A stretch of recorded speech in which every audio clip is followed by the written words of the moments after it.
mud-coloured, sometimes sparkling blue like the sea. It is always worthwhile to look down and see what is happening. But this lady looked neither up nor down. The only thing she had seen since she stood there was a circular, iridescent patch slowly floating past with a straw in the middle of it. The straw and the patch swam again and again behind the tremulous medium of a great welling tear, and the tear rose and fell and dropped into the river. Then there struck close upon her ears, "Lars Porsener of Clusium, by the 9 gods he swore." And then more faintly, as if the speaker had passed her on his walk, "that the great house of Tarquin should suffer wrong no more." Yes, she knew she must go back to all that, but at present she must weep. Screening her face, she sobbed more steadily than she had yet done, her shoulders rising and falling with great regularity. It was this figure that her husband saw when, having reached the polished Sphinx, having entangled himself with a man selling picture postcards, he turned.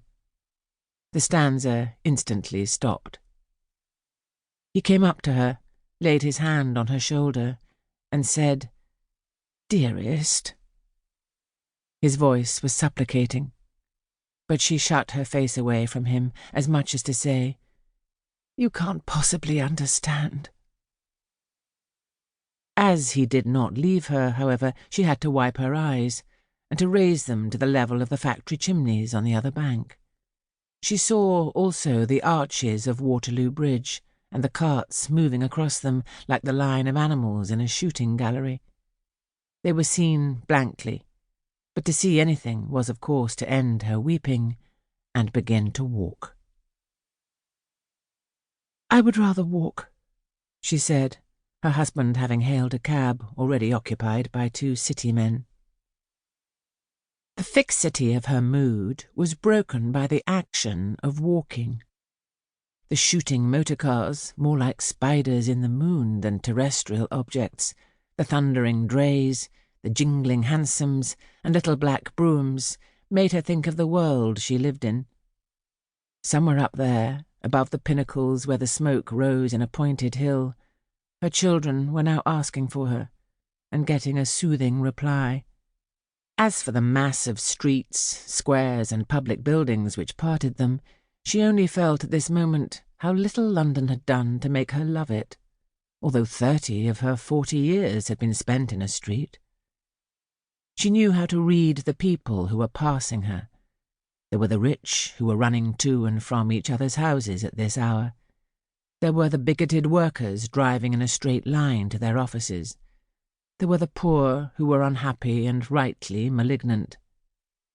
Already, though there was sunlight in the haze, tattered old men and women were nodding off to sleep upon the seats. When one gave up seeing the beauty that clothed things, this was the skeleton beneath. A fine rain now made her still more dismal. Vans with the odd names of those engaged in odd industries, Sprules, manufacturer of sawdust, Grab, to whom no piece of waste paper comes amiss, fell flat as a bad joke. Bold lovers, sheltered behind one cloak, seemed to her sordid, past their passion. The flower women, a contented company, whose talk is always worth hearing, were sodden hags. The red, yellow, and blue flowers, whose heads were pressed together, would not blaze. Moreover, her husband, walking with a quick, rhythmic stride, jerking his free hand occasionally, was either a Viking or a stricken Nelson. The seagulls had changed his note. "Ridley, shall we drive?" "Shall we drive, Ridley?" Mrs. Ambrose had to speak sharply. By this time he was far away. The cab, by trotting steadily along the same road, soon withdrew them from the West End and plunged them into London.